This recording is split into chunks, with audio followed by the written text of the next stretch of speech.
Good afternoon, everybody. Dug out my WANHAO Duplicator I3 3D printer. Haven't used this one in a while.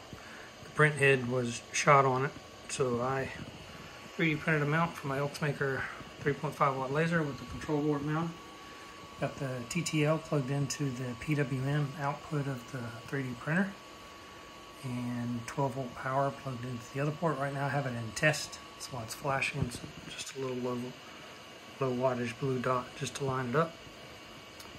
And I've got my logo to sign on the back of my woodworking pieces, which is what I'm wanting to use this for, is flip the piece over, lay it on here, and engrave Flicker Woodworks with the bird and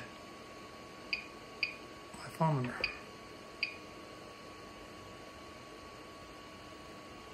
Take it out of test mode. There we go.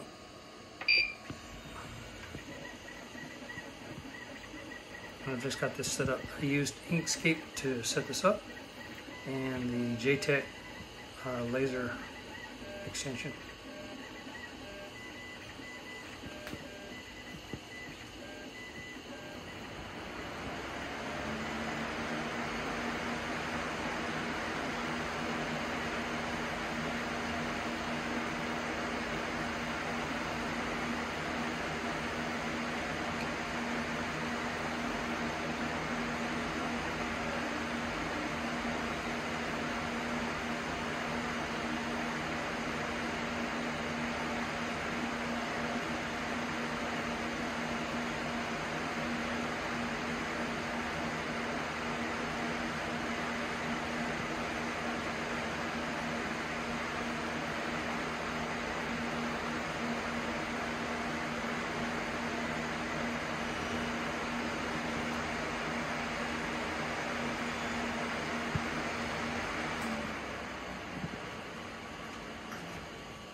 And that's it.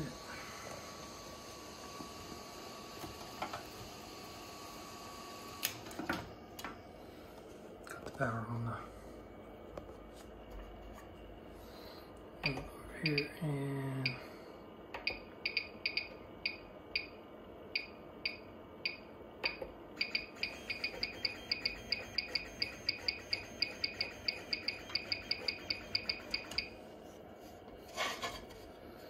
you can see it cut the Flicker Woodworks.